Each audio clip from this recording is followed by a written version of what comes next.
चांद वाला मुखड़ा डाले चलो लगड़ा म्यूजिक डायरेक्टर डीजे नीतीश बबी बसल बाडू सबके नजर में अब रहल कर अपना तू घर में रहल कर अपना तू घर में बबी बसल बाडू सबके नजर में अब रहल कर अपना तू घर में कितना लड़का के फसबले बाडू गोडी तू अपना प्यार में चांद वाला मुखड़ा लेके चलल कर बाजार में चांद वाला मुखड़ा लेके चलल कर बाजार में बबी बसल बाडू सबके नजर में अब रहल कर अपना तू घर में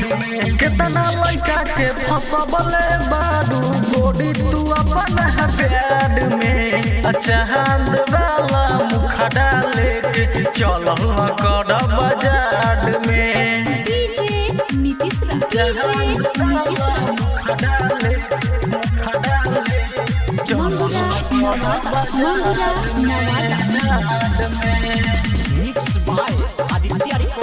अखिया में कजरा लगा के झगड़ा करा दिहले बारू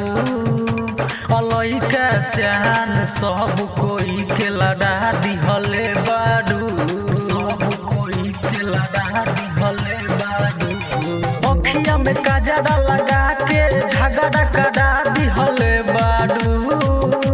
अलैका स्यान सब कोई के लड़ा दिहले बारू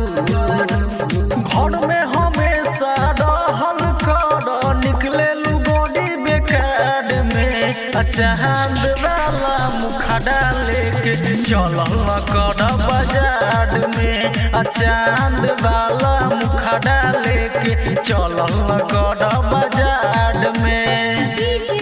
नीतीश मुखड़ा लेके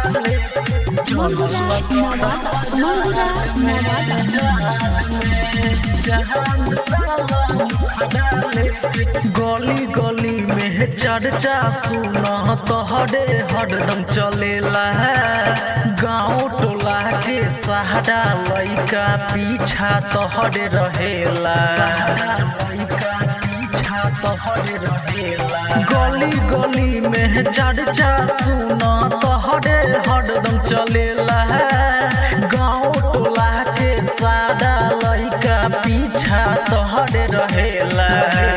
कृष्ण कन्हैया अभिषेक आशिक रहेला तोर इंतजार में चांद वाला मुखड़ा लेके चलल कर बाजार में चांद वाला मुखड़ा लेके चलल कर बाजार में आदित्य रिकॉर्डिंग स्टूडियो तेतरिया।